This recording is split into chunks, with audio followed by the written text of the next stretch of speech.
টেবিলে যখন এভাবে আস্ত তরমুজ সার্ভ করেছিলাম তখন সবাই আমার এই রেসিপির দিকেই শুধু তাকিয়েছিল, বুঝেন অবস্থা। এই রেসিপি বাসায় তৈরি করে নেওয়ার পর ভালোবাসা বেড়ে যাবে নিশ্চিত, তার সাথে সাথে বোনাস হিসাবে প্রশংসা তো থাকছেই। 5 কেজি ওজনের তরমুজ নিয়েছি আমি, নিচের অংশটুকু কেটে এটা স্টেবল করে নিলাম। এখন আমি এখানে 4 কোনা করে কেটে নিয়েছি। এই পর্যায়ে একটা হ্যান্ড বিটার দিয়ে এটা খুব সুন্দর করে ঘুরিয়ে ঘুরিয়ে আমি চারিদিক থেকে বিট করে নিব। তো দেখতেই পাচ্ছেন আমি কাজটা কিভাবে করছি। আসলে আমি সবসময় এটাই চেষ্টা করি ডিটেলসে এবং শর্টকাটে আপনাদের সঙ্গে রেসিপিটা শেয়ার করার, কারণ আমার রেসিপি ফলো করে বাসায় যখন আপনারা ট্রাই করবেন যাতে আপনাদের কোনো প্রবলেম ফেস না করতে হয়।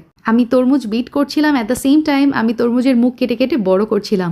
প্রায় 2 কাপ মতো জুস আমি সরিয়ে রেখেছি, একটা ক্যানের হাফ অংশটুকু আমি দিয়ে দিলাম।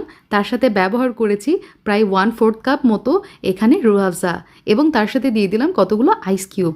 এখন সব কিছু একত্রে খুব ভালোভাবে মিক্স করে নিতে হবে। আর গার্নিশিংয়ের জন্য আমি এখানে বাদাম কুচি ব্যবহার করছি।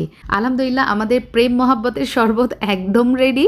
আর এটা নর্মাল ফ্রিজে রেখেও সার্ভ করা যায়। আসলে আমার কাছে মনে হয় যে কোনো খাবার, যে কোনো কিছু একটু ডিফারেন্টভাবে সার্ভ করলে লুক্রেটিভ লাগে, পাশাপাশি খাওয়ার আগ্রহটাও কিন্তু বেড়ে যায়।